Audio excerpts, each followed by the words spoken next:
to be hopefully completing chapter 4 today about ethics. If we go a little bit into Friday, that's okay too. We were originally scheduled to have an executive in residence visiting us on Friday. That person had to reschedule, so we're going to have class as usual on Friday. Now guys, to start off today, we've got some things that are in the news. What is everybody talking about constantly these days? The coronavirus. It's a terrible, terrible thing. The beer is much better than the virus. And one of the symptoms has been that people have been making runs on toilet paper. We're going to start off with a little video that explores why this is happening. Actually, before we get in today, guys, what is your opinion? Why are people stockpiling toilet paper? Yes.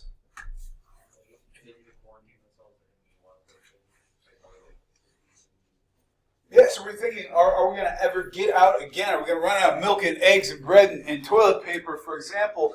This is a brief video about kind of the hoarding mentality and why it's taking over, why so many people, because has there been any evidence that suggested, for example, that people who get this virus suffer from diarrhea or other kinds of illness? No. It's like an extreme version of the flu. Material today. How is this outbreak affecting the world of business right now? What are some effects that we're seeing? What are some things that are happening because of this virus outbreak? Any thoughts? So we have people who are working from home. That's absolutely true. You know, we may think to ourselves, well, the job is still getting done, even if I'm working from my home office and instead of wearing a tie, I'm wearing my favorite band t-shirt and a pair of cargo shorts. What are the impacts to the other parts of the business ecosystem if I start working from home? What else might be affected? Yes? Well, I'm not communicating in the same ways for sure. I'm going to be relying on my internet connection, my cell phone, all these sorts of things. Absolutely true. Who else from a business standpoint might be affected? Yes? Tell me more. That's a big one.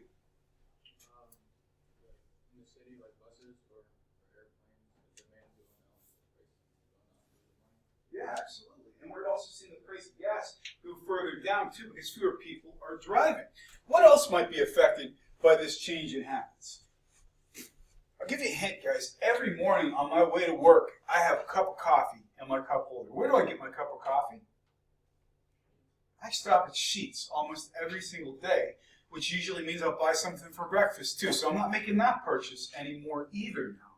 So we see other industries are impacted because we're talking about getting rid of things like public gatherings. South by Southwest, one of the biggest music festivals in the country, got canceled. That, by the way, is going to give the city of, I think it's Austin, Texas, which is closest to South by Southwest. They're predicting they're going to lose about $275 million in their local economic ecosystem. So we're talking big impacts here, guys. What do you think is going to happen in the long run? What might also be affected by this approach to things? Who is going to benefit? Will anybody benefit from this? Yes? If you're Netflix, if you're Hulu, whatever, if you're stuck at home and nobody else is around, what are you going to do? You're going to watch a lot of streaming. I would not want to own stock in a cruise company right now. I would not want to own part of a stadium, for example. I would not want areas that have big events. And I would not want to be part of the tourism industry right now because people are not really ready to travel. So guys, think about this stuff as we weather this crisis and as we get through it all together. By the way, one of the most popular things we see that's been selling out everywhere is surgical masks. From what the health experts are saying, are surgical masks a necessary measure in this outbreak? No, they are not. And it's one of these things, now if you have an illness, it can make sense to wear one so you don't spread when you cough. But in terms of getting the virus, they've not been shown to be effective. And by the way, if you had to choose between hand sanitizer and traditional soap and water, which has proven to be more effective against the virus? Soap and water. Here's the trick, guys. When you're washing your hands, I hope you're doing so frequently, sing the song Happy Birthday to You in your head 2 times. That's how long you should be washing your hands. There's your hint for the day. All right, I digress, guys. We're going to jump into the material. Tonight, you have a rate of return assignment due, and if you have not submitted it yet, that's fine, because you have till tonight to do it. If you've already submitted it, I'm going to give you the opportunity to resubmit after we do this exercise together if you feel that you've done it incorrectly. What we're going to do, guys, is a little demonstration how the rate of return works, and I'm going to be using you guys to help me. Will somebody tell me a stock that they're watching right now as part of their portfolio? Somebody tell me a stock that you're watching. Let's be participatory. What are you watching, Sam? Kiva. And can you tell me, is it Kiva you said? Tiva. Teva. Will you do me a favor and tell me what the closing price was for that stock? Can you look it up on March 2nd?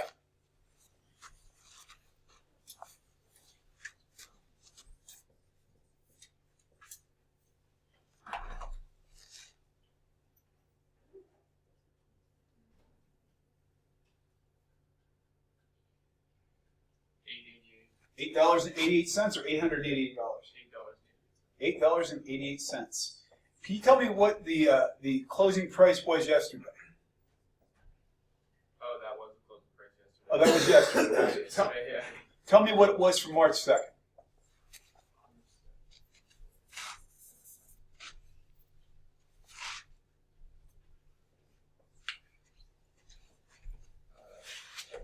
Closing for March 2nd. Closing for March 2nd. 1168. 1168. We're taking a beating here. All right, that's okay because that's why we're doing this. I need somebody on this side of the room to tell me a stock you've been following. What's a stock you've been following? Albert, tell me a stock that you're following. You're part of the stock game. Your team is following stocks. What's one of the stocks you're following? Which one? Chick-fil-A. Chick-fil-A. Tell me the closing price on March 2nd.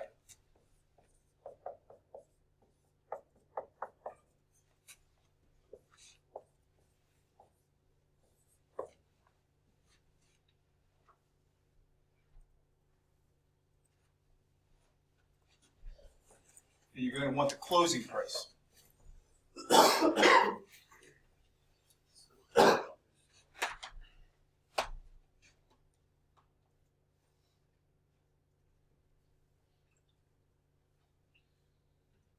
I'm guessing this one has also gone down.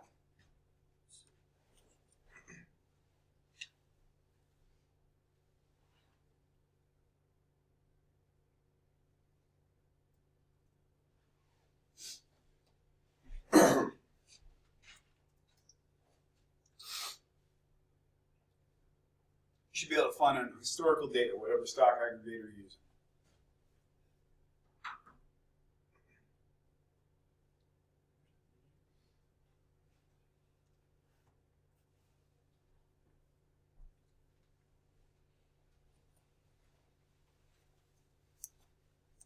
You guys using Yahoo or which one are you using?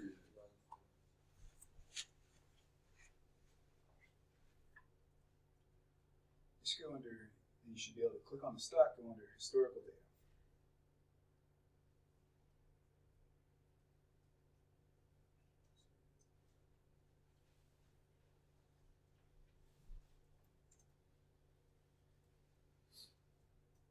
Or pick any of your stocks that you have available.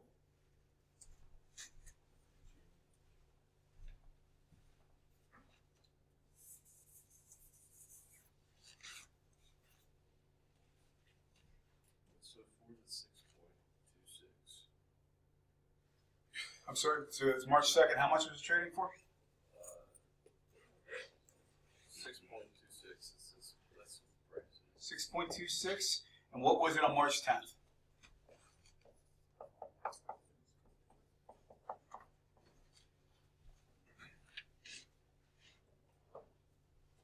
And that would be closing price for yesterday.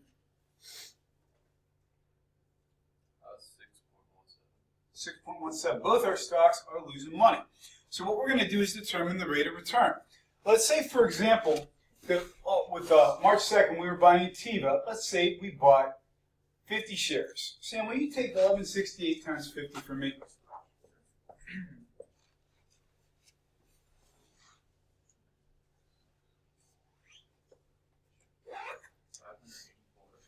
$584 we spent.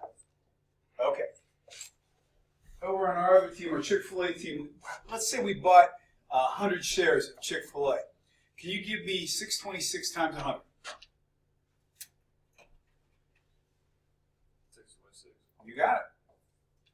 It'd be 6,200. It'd be 6,260 we spent if we got 100 shares. Or no, you're right. 626.00. So let's say, for example, we want to figure out if our portfolio made money or lost money. We know, for example, because both our stocks lost, that we're going to have a negative rate of return. But we're going to figure out what our rate of return is. If we wanted to figure out, for example, with TIVA, if we paid $11.68 on March 2nd, and we paid $8.88, or we sold at $8.88 yesterday, we know we're at a loss. So Sam, will you take $11.68 and take $8.88 from that?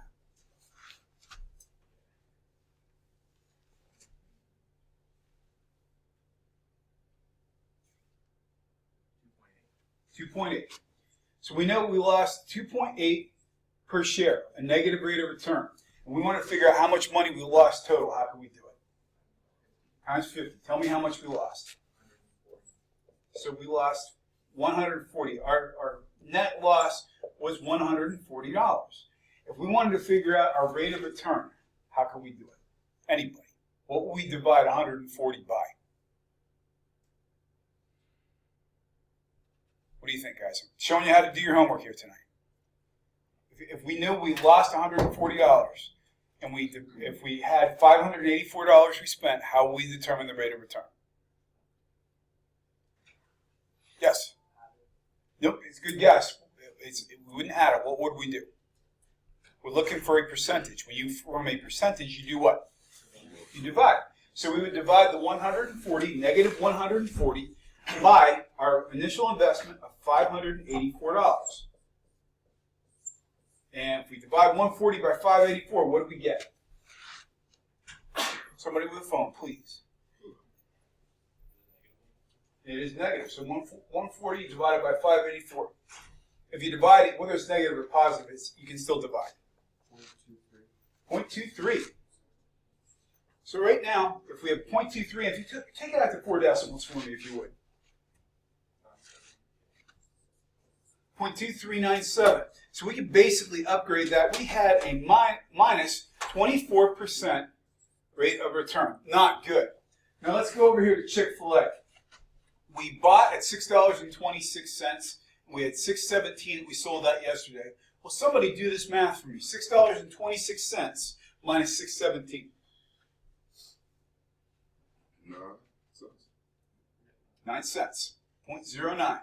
We take 0.09 times 100, what do we get? 90. Yep, you got it. So we have a negative, we lost $90.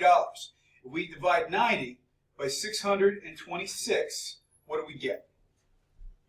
I'll to 4 decimals, please. 0.1437. 0.1437. It's $9. I was going to say that seemed wrong to me, but it's $9 divided by 626, and what is the actual 4 decimals then? 0.0143. So we had on this one a 1.43 negative rate of return. If we want to determine what our negative is for our entire portfolio, if we want to determine our rate of return for the whole portfolio, we know, for example, that we lost $8.88 a share. We did all our math. We know that our total loss for TIVA was $140. We know our entire loss for Chick-fil-A was $9. And we're going to divide our total losses. So we're adding negative 140 plus negative 9. We invested $584 in TIVA. And we invested in Chick-fil-A $626. So the way we get the rate of return, we have negative 149. Well, somebody add 584 and 626 for me. 1,210. Well, somebody divide $149 by 1,210 for me. Give me 4 decimal points.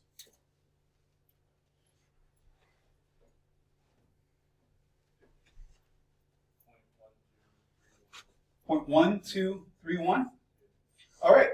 That means if we turn that into a percentage, our rate of return was negative 12.31%. We lost money, and that's how you do your rate of return. Does that make sense, guys? Yes. Mhm. 50, how many shares? Exactly. What we did here, this was the price per share times 50 tells us how much we originally invested. The price per share times 100 in Chick-fil-A tells us how much we originally invested. The closing price on the second when we bought was higher than the closing price on the 10th when we sold, so we lost money. You determine how much money you lost based on how many shares you bought and how much you gained or lost per share. Does that make sense? All right, remember these things, guys. Can you invest in a partial share of stock? You cannot. Remember that when you're doing your math tonight. If you have already submitted this and you feel that you did it wrong, resubmit it.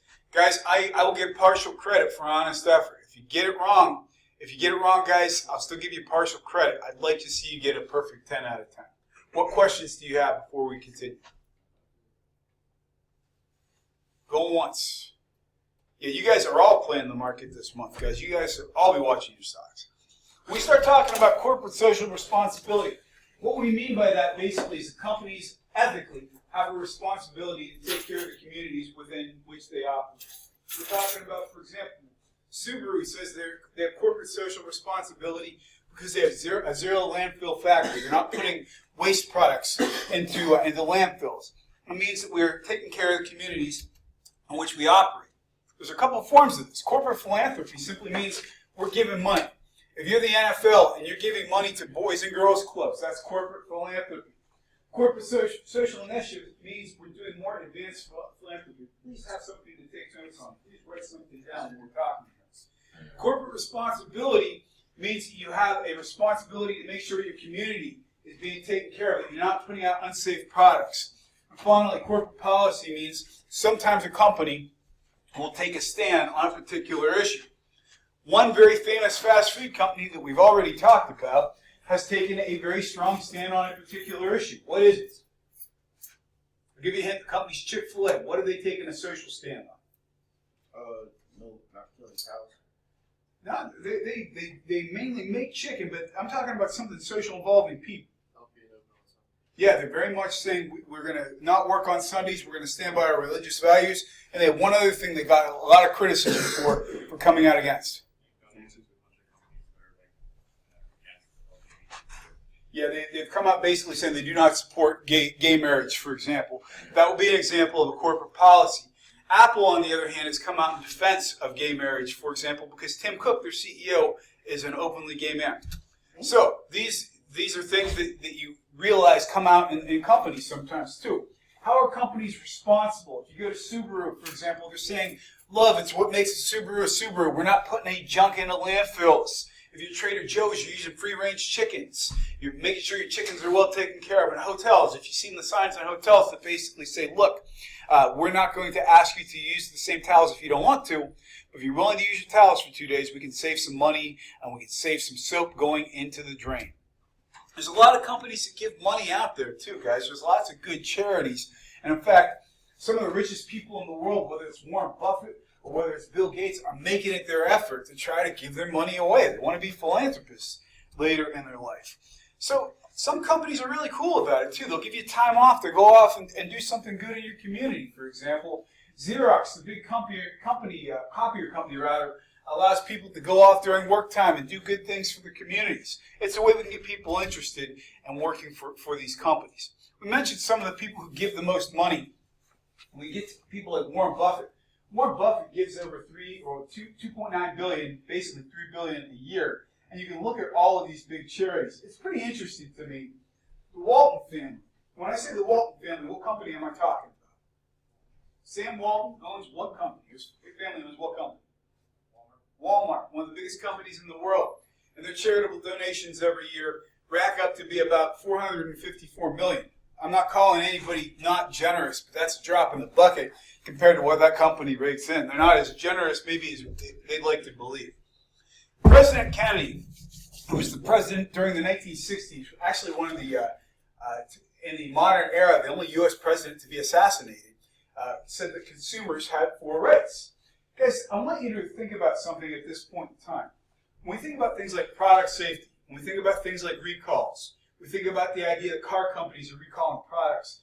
Those are recent phenomena, guys. Here's the trick. When you get into a car, what's the very first thing you do when you sit down? We all buckle up. We have airbags. We have all these safety devices.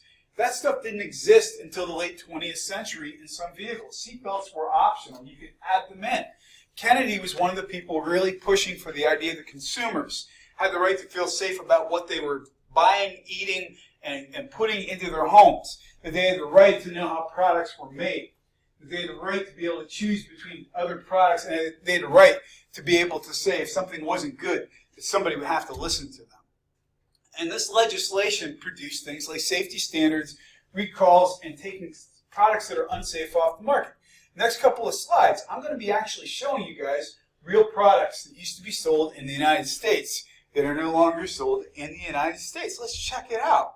Guys, these are actual product recalls. Has anybody ever seen one of these? Yes. What are they called? Yard darts. What's the problem with yard darts, guys? They're sharp. They are very sharp. These things weigh about between 5 and 10 pounds. They have a sharp edge on the end of them. And the game was called jarts. For example, you stand up for a second. I'm going to demonstrate how we would play this game if we were playing jarts. We both have these arrows here. I'm going to ask you to throw this. This is your dart, except that's 5 pounds. It's got a sharp edge on the end of it. I've got a little plastic ring here that stands right in front of me. It's right here. Try to hit the ring. Pretty good. You threw these things, and when you threw them up in the air, they went about 20 or 30 feet in the air. And they have a sharp metal tip on the end of them. Now, neither one of us, I'm not wearing any safety gear, are you? What could possibly happen throwing a giant metal knife that weighs 5 pounds, 30 feet in the air at somebody else? What could possibly go wrong? The way you were standing, something could have really gone wrong. Something could have really gone wrong, man. It could have been something that would have damaged me in ways I don't even want to talk about.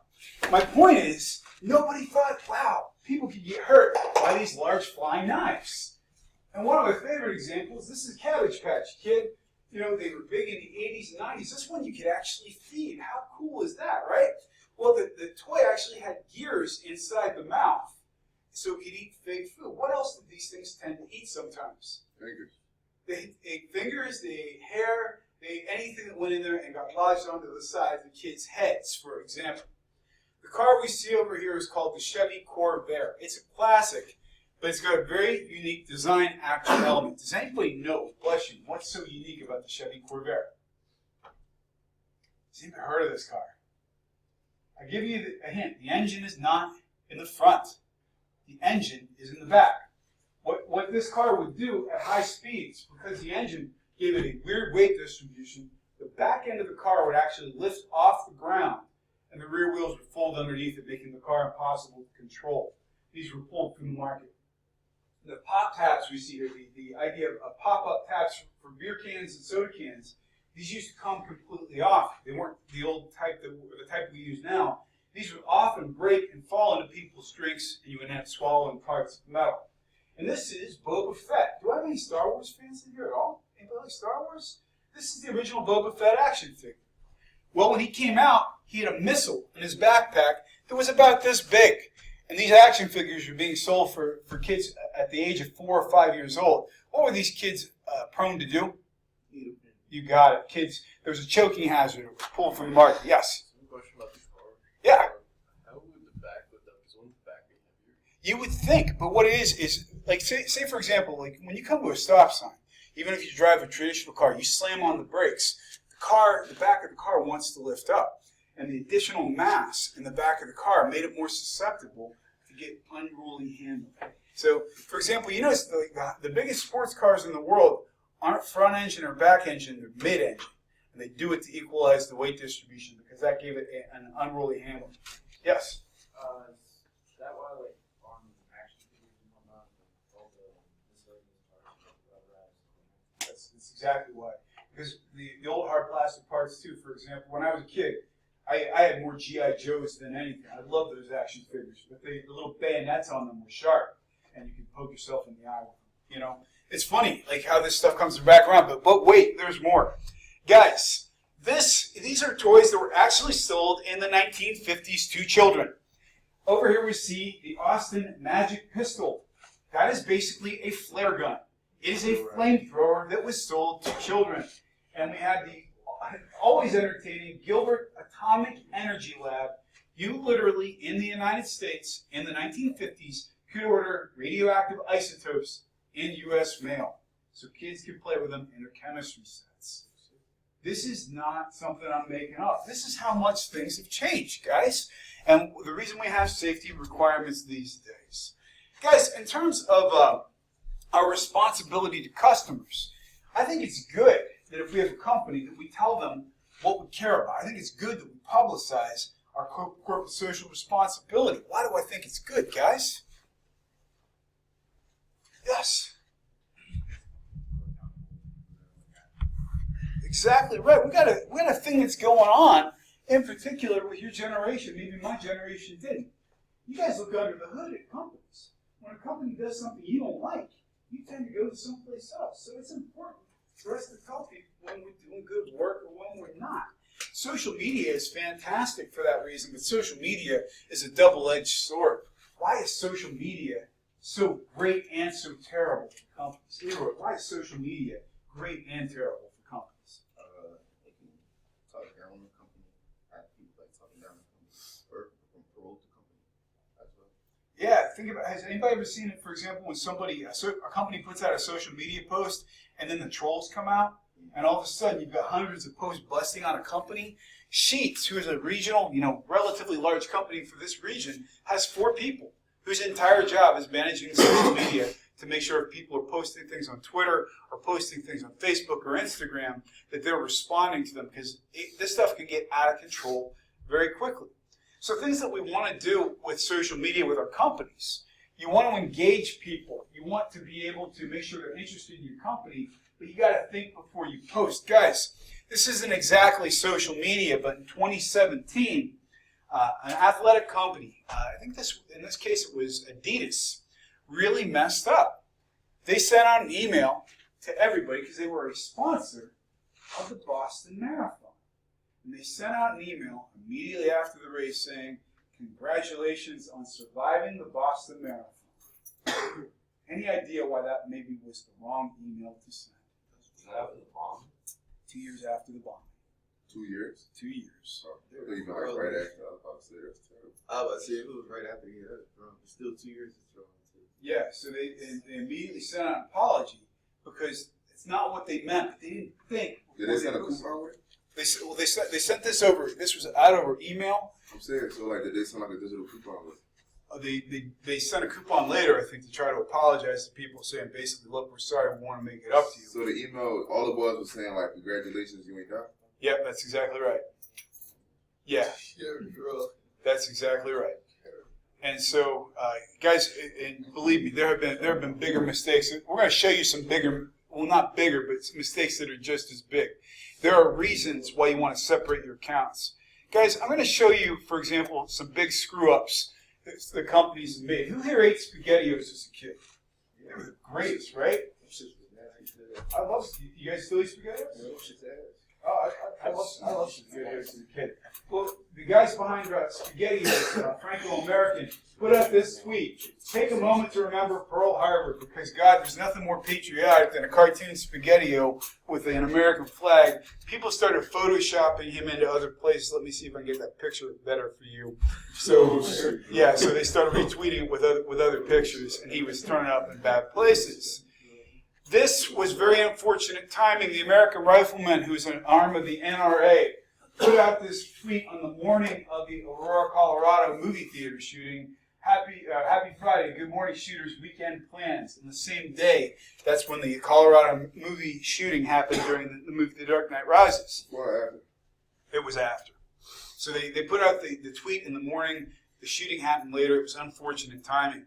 Okay, so the shooting happened in the morning? The shooting happened later. So the American Rifleman tweet predated the actual shooting. It was just unfortunate timing on their part. So they had to take it down very quickly. KitchenAid, who makes appliances for kitchens. Somebody who worked there apparently didn't like Barack Obama and wrote this tweet.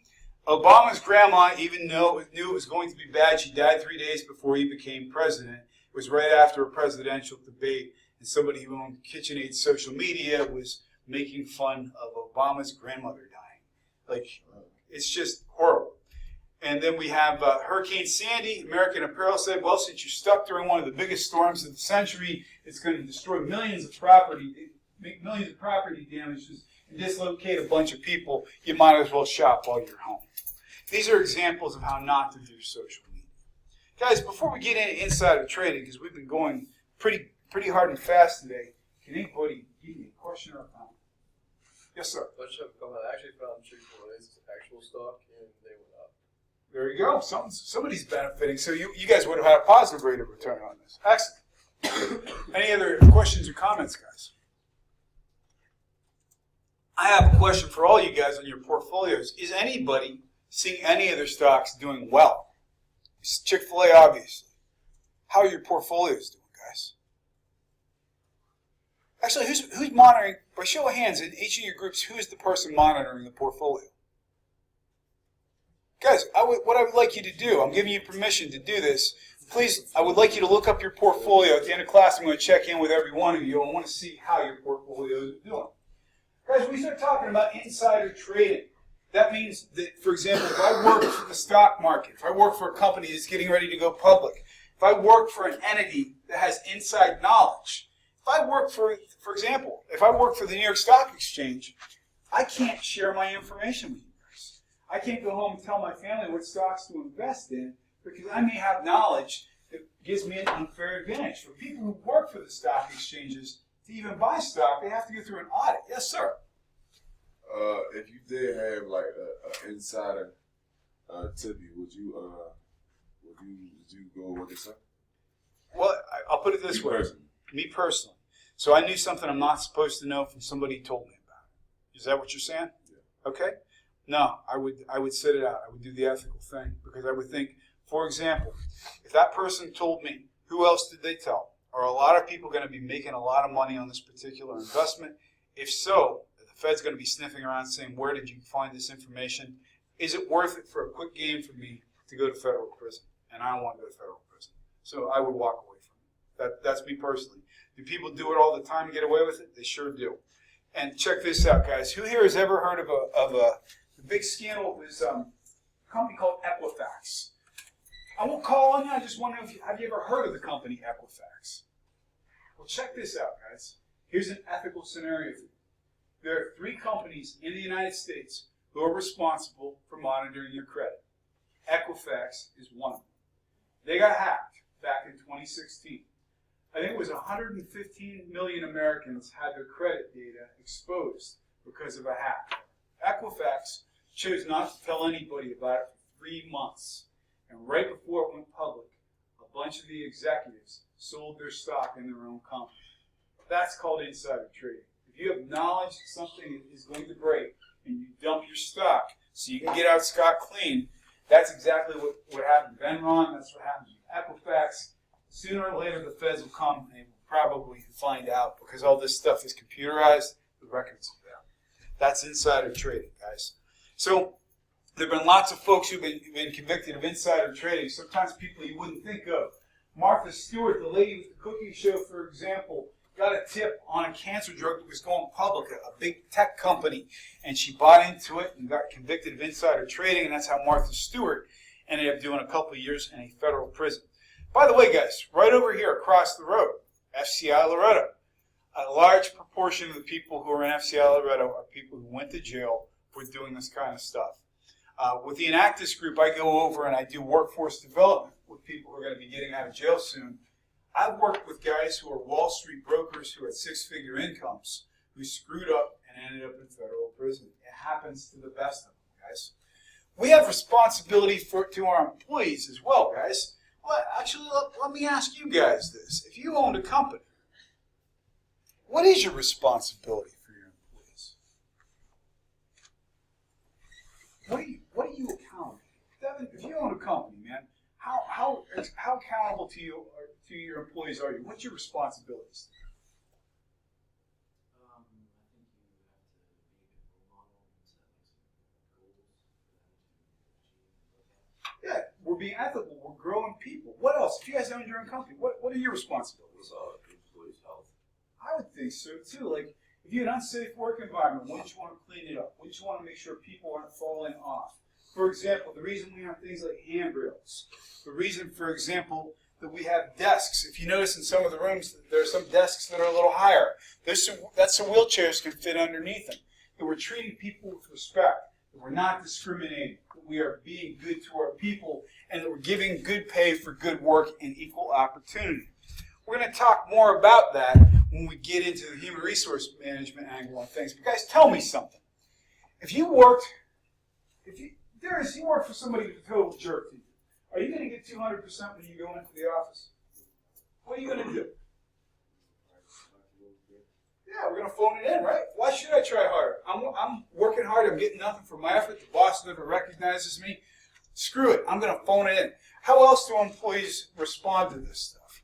Could be somebody stealing a box of pencils. Could be somebody who is basically doing the minimum. They're showing up. We actually call it not absenteeism. We call it presenteeism. Somebody's going to show up and do the bare minimum they have to get by. Guys, this is what it costs. And those figures are in millions, by the way. People who are upset at their job, according to Inc. magazine, are costing the country between $450 and $550 million a year in lost productivity. And here's the trick. Why is it more dangerous to have somebody who's phoning it in than to not have an employee at all?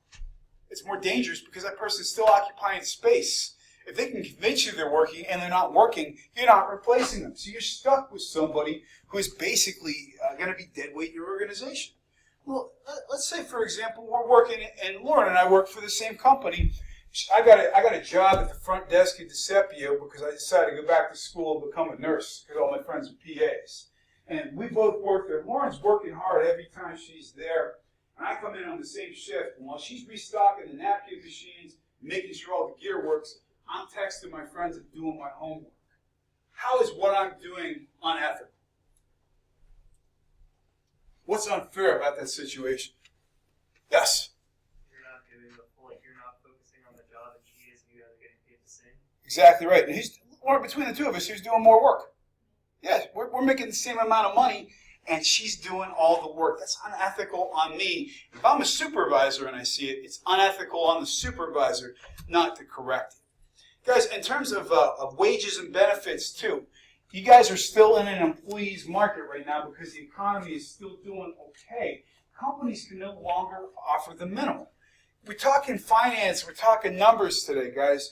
If you get into your first job out of college and you're making $100,000 a year, I hope you are, what is that actually costing the employer? Any guesses? Because it's way more. Keep going, guys. If we got a job for $100,000 a year, you can add on to that 30 to 40% in terms of total costs. A $100,000 a year job, by the time you add benefits, by the time you add health care and savings, is actually anywhere between 130 to 140K for the employer. So it is no small thing. If you get a chance to choose between two jobs, one pays $5,000 less but has way better benefits, you may be making off better by going for the lower paying job with the better benefits.